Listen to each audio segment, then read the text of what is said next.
Hi guys, so we are at page 282, still Trail Guide to the Body.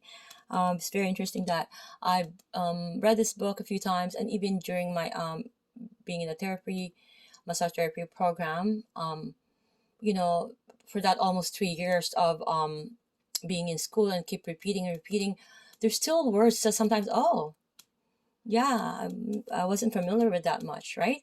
So upon practice, keep repeating, you'll perhaps know and if you apply it into your role, because as a therapist you're gonna have to encounter, right? I know we don't have the access to this area in being a massage or manual therapist unless you have specialized in that, which is I wanted to specialize because being a doula as well, right, in this area. And I'm very interested in knowing all angles, right?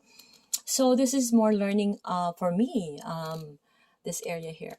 So learn with me today. So again, it's another bright day. Let's learn together. Okay, so looking at the image here, 6.15, it's an inferior view. So if you see the image here, so we're looking from starting from the the pubis symphysis. Okay, so this is the posterior view, this is the inferior view.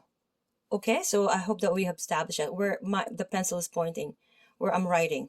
Inferior, posterior view. Okay, so we're gonna start with the ischial spine. Say it's ischial spine.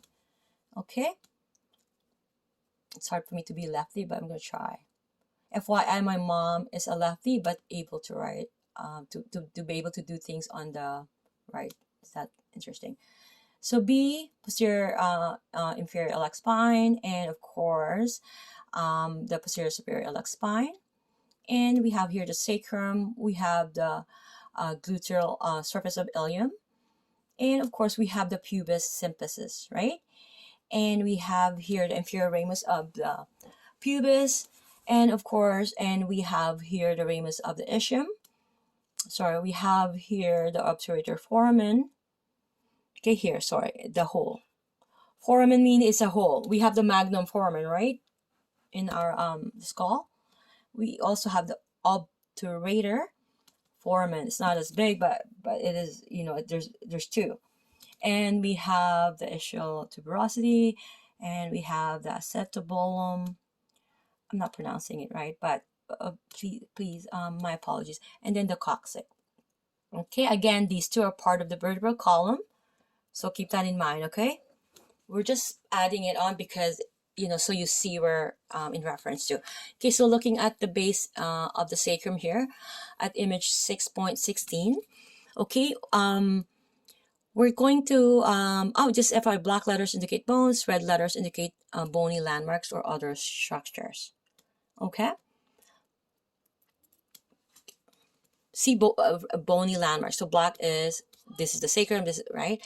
Okay, so here sacrum is coccyx, right? Everything else is bony landmarks. Okay, so we have here the lumbosacral articular surface. We have the promontory. So we have the transverse ridges. Ridges. Oh my God, I'm not gonna try on the third attempt, guys. You guys can read that. I love you guys and thank you for understanding. Apex of the sacrum here, guys. We have the transverse process of the coccyx. Okay, and of course this is the coccyx, and this is the anterior view. Okay, why is there a big hole in the hip? Why is that, guys? Because the obturator foramen is located along the inferior part of the pelvis. So surrounded by the pubis and ischium, it began quite small. So, and again, it's different from, right? As seen in the skeletal remains of early reptiles, on humans, the foramen is situated between weight-bearing lines, and since bone is heavy, and in a sense, costly to maintain, the foramen evolved into a larger hole covered with a membrane. Okay? That's FYI added, guys. See you guys on page 283.